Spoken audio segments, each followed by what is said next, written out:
Karibu katika video hii inayoelezea namna ya matumizi ya mfumo wa ujazaji wa tamko la rasilimali na madeni kwa viongozi wa umma kwa njia ya mtandao, yani Online Declaration System, ODS. Mfumo huu umebuniwa, kusanifiwa na kutengenezwa na Ofisi ya Rais, Sekretarieti ya Maadili ya Viongozi wa Umma kwa kushirikiana na Mamlaka ya Serikali Mtandao iga, kwa lengo la kumwezesha kiongozi wa umma kujaza tamko lake na kuliwasilisha kwa kamishina wa maadili akiwa mahali popote duniani kwa njia ya mtandao.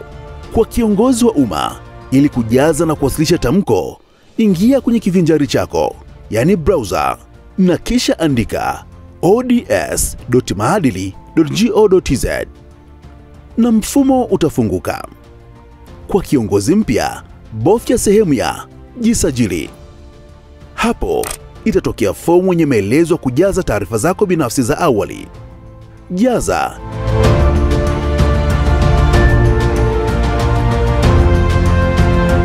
Na kisha bofya sehemu ya hifadhi.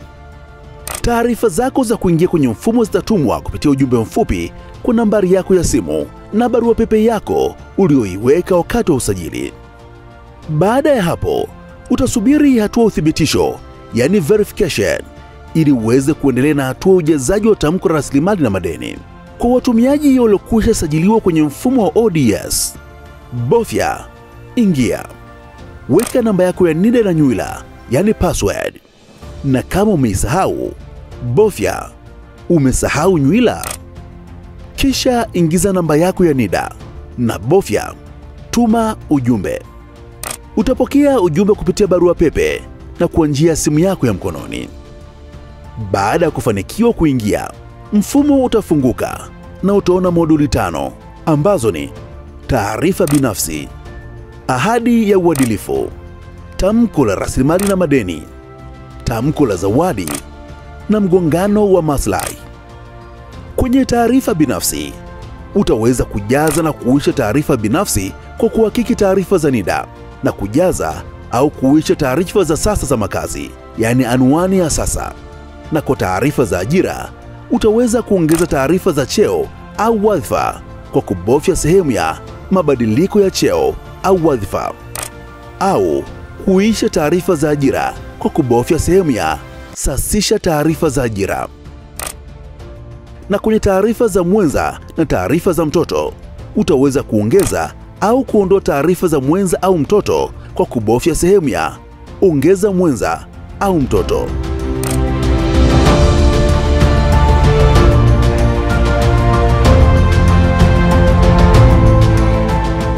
Baada ya kukamilisha uhakiki na ujazaji wa taarifa binafsi, utaweza kuendelea na ujazaji wa tamko la rasilimali na madeni kwa kubofya sehemu ya tamko la rasilimali na madeni. Kisha utakutana na dashboard inayoonyesha takwimu ya ujazaji wa matamko yako. Sehemu ya matamko. Kiongozi, utaweza kuona matamko yaliyopo kwenye rasimu, yaliyowasilishwa, yaliyorudishwa na matamko yote. Ili kujaza tamko, bofya chagua aina ya tamko.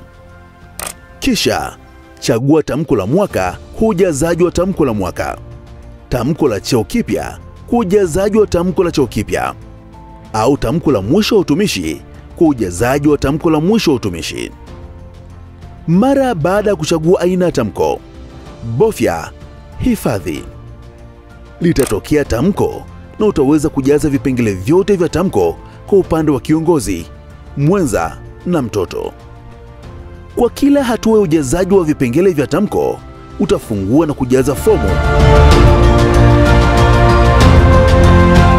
Na kisha utabofya hifadhi kwa kila kipengele cha tamko kwa upande wa kiongozi, mwenza na mtoto. Kumbuka, kabla ya kuwasilisha tamko, kiongozi unaweza kutizama, kurekebisha au kufuta tamko lililochagua. Na baada ya kujiridhisha na ujazaji wa tamko lako kwa upande wa kiongozi, mwenza na watoto, utawasilisha tamko lako kwenda kwa kamishna wa maadili kwa kubofya wasilisha tamko.